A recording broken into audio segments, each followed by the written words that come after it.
How's it going, everybody, and welcome to Geralt the Wanderer. Today we're going to be talking about wagon wheels.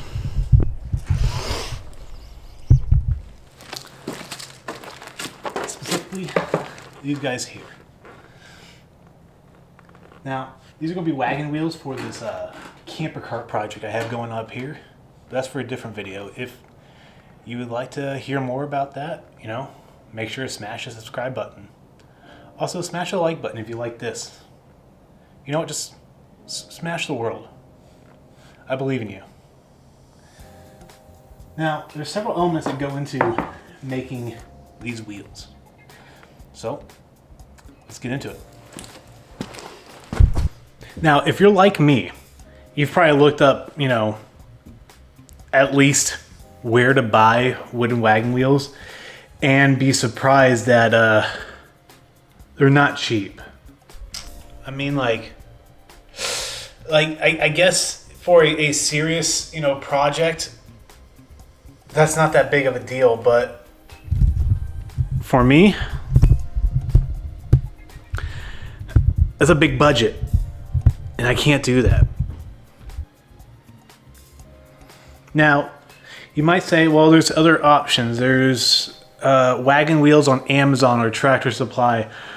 Well, those are really light, cheap pine,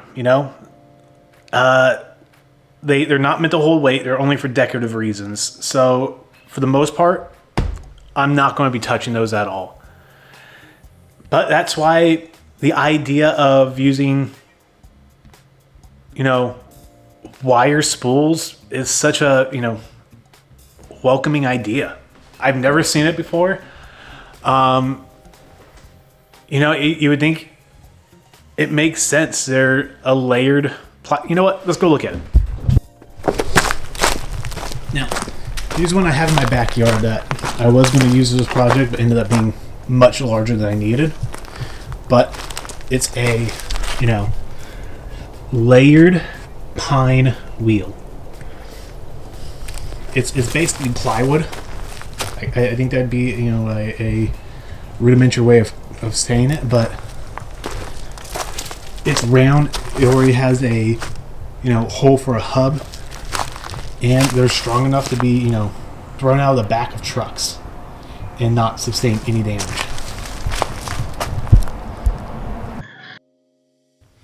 So just start out with the spool. This is about a 2-foot spool. I think it's like 23 inches.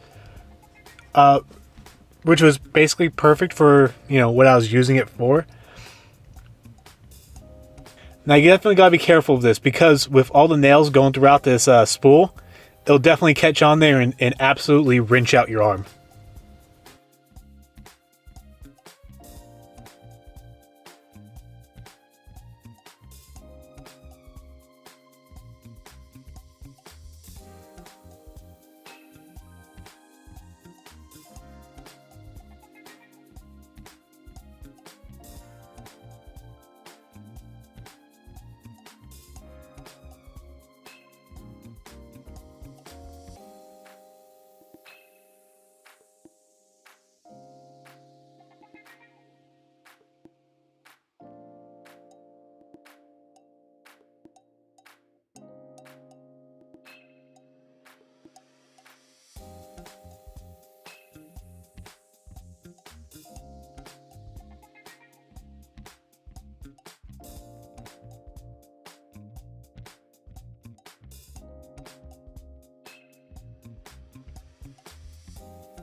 So, this was I believe an 8-inch pneumatic tire from Harbor Freight.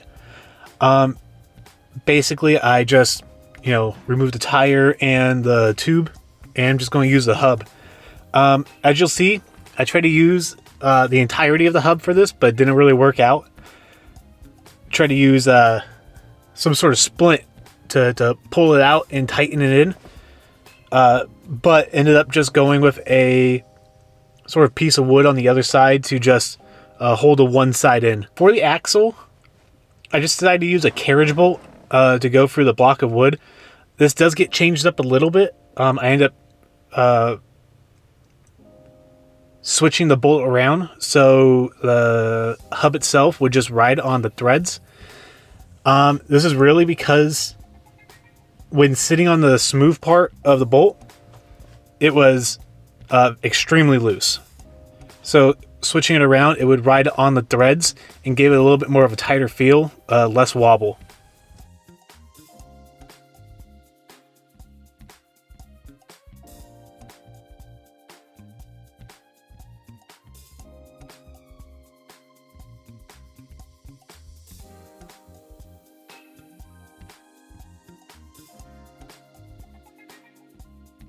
So it was at this point that I realized that the current wheel setup wasn't going to work.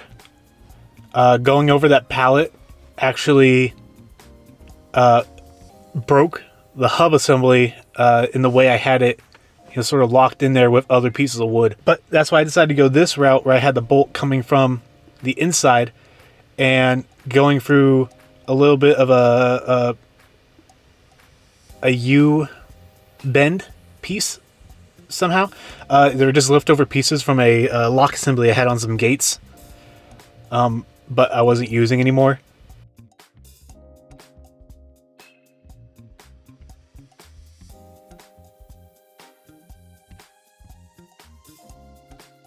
You can see from this angle I use a piece of wood just to lock in that hub in place. This made it a whole lot easier because the way the hub is beveled, it self-aligned and basically locked itself in place.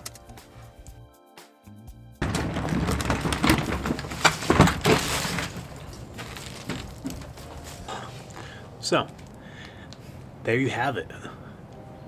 I know they're not the most perfect idea, but I think they really work on a budget, so I think they could be made look really nice.